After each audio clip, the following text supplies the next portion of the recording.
Hello! The piece that I'm going to be starting today is based on this image of Salisbury Cathedral, and so I'll be talking a little bit about the cathedral itself and some of its history, and the painting is going to be a little bit different because there's not going to be any stained glass. It's going to be on two panes of clear glass because what I really want is the depth between the two sections of walls in the cathedral, and because most of it's going to be covered in paint, so you wouldn't be able to see any of the colors from the stained glass anyway. Right, let's get started. So I'm gonna try to draw this out, but this one's kind of scary because it's not a smooth design of my own making, I guess. But I'm basically just going to try to split it into three unequal parts, but I want less of this side. I kind of want more over here, so I've got to just get the spacing right, and I think the rest of it will come together.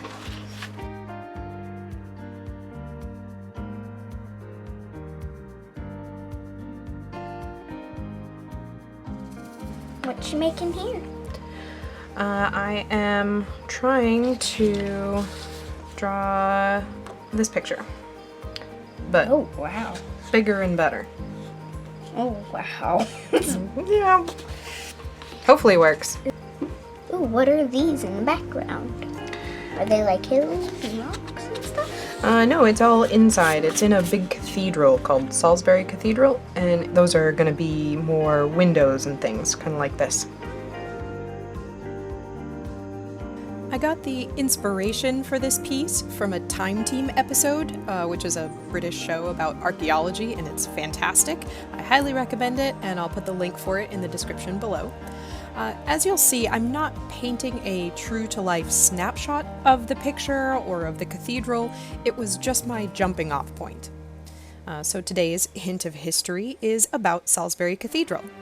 I got most of the information for this directly from the cathedral's website, so I'll put a link to that in as well if you're interested in finding out more and seeing beautiful pictures of the building. The cathedral is located in the town of Salisbury in the UK. Construction for the modern building began in April of 1220 and was finished in September 1258, although other associated buildings were still in construction until 1266. So, really modern. The spectacular spire was added in the early 1300s and is the tallest spire in England at 404 feet high. Unfortunately, the huge spire and tower later began to distort the central part of the building, which needed much shoring up to prevent collapse. Alright, I have got the picture sketched out, but I'm not entirely sure which layer of glass it's all going to go on, so I'm going to have to think about this, and I might have to adjust a few things, but we'll figure it out. So I'm not going to lie, I have a little bit of trepidation about actually painting this. It's just different from what I normally do, and I'm still not quite sure how I want to get the effects that I want to do, but if I put it off anymore, I'm just not going to do it. So I'm just doing the old start with what looks like the easy part and just get it started. Try to figure it out, because if you don't start it, then you'll never finish it. The founding father of the cathedral, Bishop Osmond, was made a saint in 1457, and his shrine became a major focus of the Trinity Chapel. However, after Henry VIII's extreme reformation of religion in England, relics of saints were destroyed, including Osmond's shrine, and many other elements of the church. Thankfully, the cathedral itself was spared destruction at that time.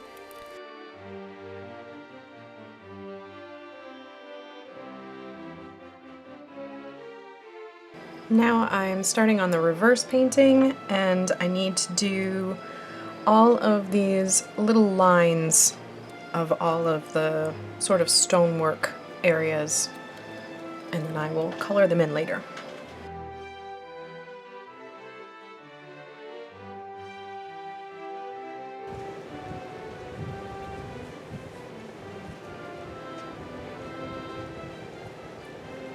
You're very distracting while I'm trying to paint.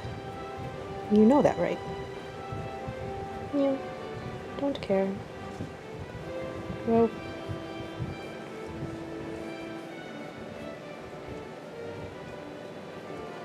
No, no, no, don't jump.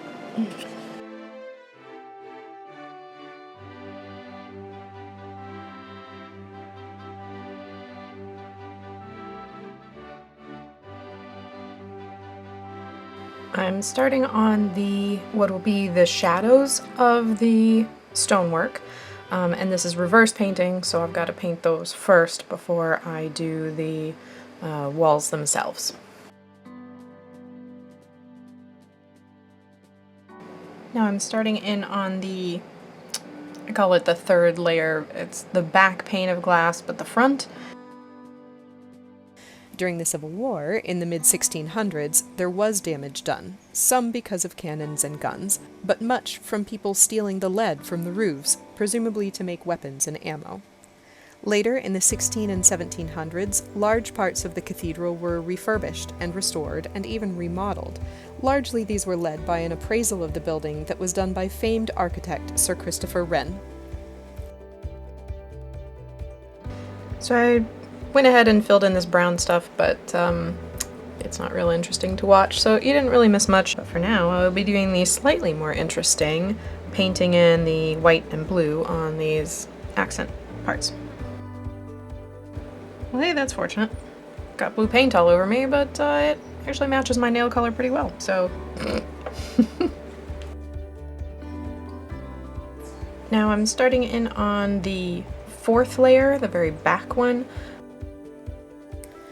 Architect James Wyatt was hired in the late 1700s and made many changes to the exterior and interior, and he took out a lot of the original medieval decorations, which would have been more colorful and detailed than what he left. Just 100 years later, Sir George Gilbert Scott was brought in to try to reverse some of what Wyatt had done. The plan for the building in the 20th and early 21st centuries has primarily been one of conservation and restoration of existing elements of the building rather than remodeling.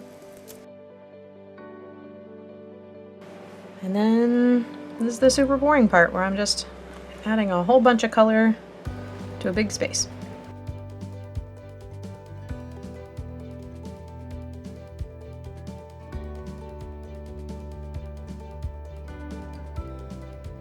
So I'm doing the third layer of glass, and now I've got to redo the dark lines. I don't know how well you can see them, but I can with the light box behind it, so here we go. Salisbury Cathedral is also important because it houses one of the original copies of the Magna Carta, which was a document issued by King John in 1215 that details the expectations of a constitutional government, the monarch, and their duty to the people.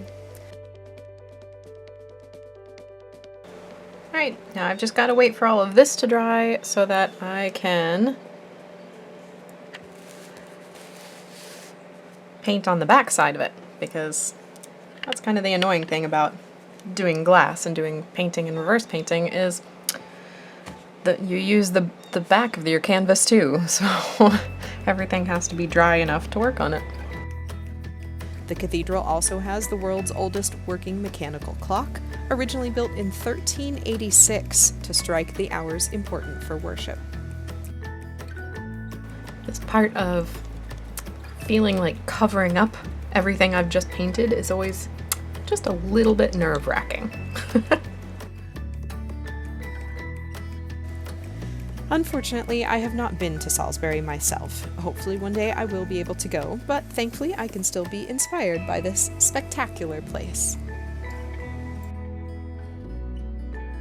Now I'm starting in on the windows, and like most of the rest of this, it's not going to be an exact detailed representation of the actual stained glass windows that are at Salisbury Cathedral.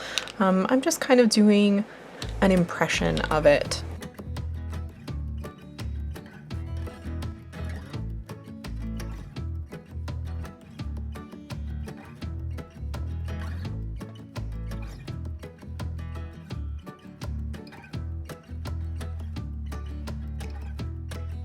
I don't even have any stained glass paint kind of things, and usually I'm trying to make things as opaque as possible, not translucent.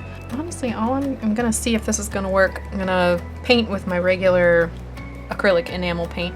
I'm gonna see if I can just water it down enough and see if it'll be kind of translucent.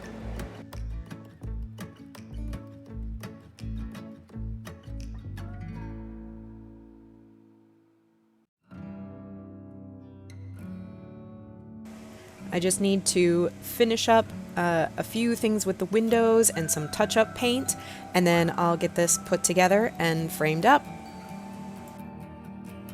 Hello, welcome back, and thank you for sticking around for the reveal of this piece. And I think it turned out very well. I love how structural it is. I love that there are little things that you can see only if you turn it, like this little window here, or some of the details on the bigger window. And just that the piece changes so much as you move around. And I love architecture, so this piece was kind of a proof of concept for me a little bit. I want to do a lot more paintings that are inspired by architecture, especially beautiful architecture like Salisbury Cathedral is easy to, be inspired by. And I hope you learned a little bit about it as well. I know I did, just researching it. And if you enjoyed that, thank you so much. Please like and subscribe, and I will see you next week. Bye!